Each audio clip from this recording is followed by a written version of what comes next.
7 Indicators of a Curse.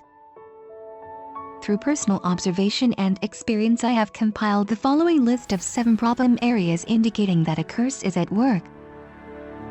The presence of only 1 or 2 of these problems would not necessarily be sufficient by itself to establish conclusively the working of a curse. But when several of the problems are present, or when any one of them tends to occur repeatedly, the probability of a curse increases proportionately. In the last resort, however, we need the Holy Spirit's discernment, for it is only He who can provide an absolutely accurate diagnosis.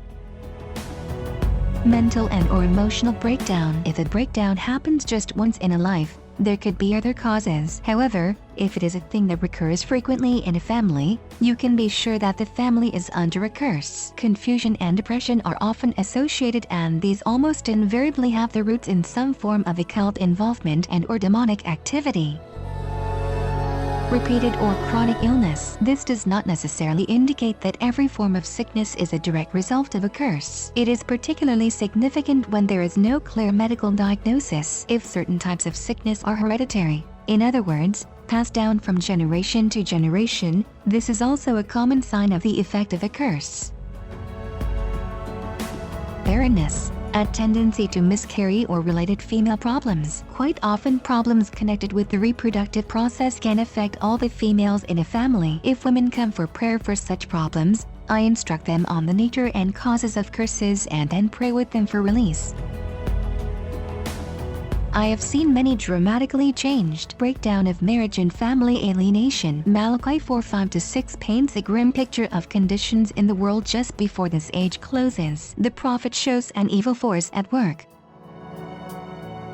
alienating parents from children and producing a breakdown of family relationships. Unless God intervenes, he warns, this curse that is destroying family life would be extended to the whole earth.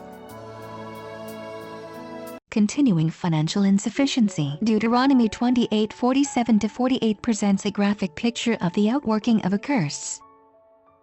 Because you did not serve the Lord your God joyfully and gladly in the time of prosperity, therefore in hunger and thirst, in nakedness and dire poverty, you will serve the enemies the Lord sends against you. Taken together, these 2 verses point to a simple conclusion. Prosperity is a blessing and poverty is a curse. God's will for His people is abundance. As Paul summed it up in 2 Corinthians 9:8, and God is able to make all grace abound toward you, that you, always having all sufficiently in all things, have an abundance for every good work. Poverty is having less than you need to do all God's will for your life. Abundance, on the other hand, is having all you need to do God's will and something over to give to others.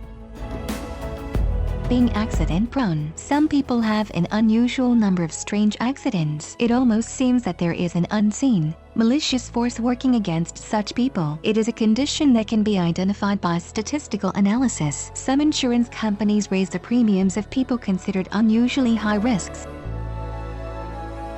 A history of suicides and unnatural or untimely deaths. A curse that takes this form often affects not just a single individual but a larger social unit such as a family or tribe. Normally too, it continues from one generation to the next. The above list of 7 indications of a curse is by no means exhaustive. Others could be added.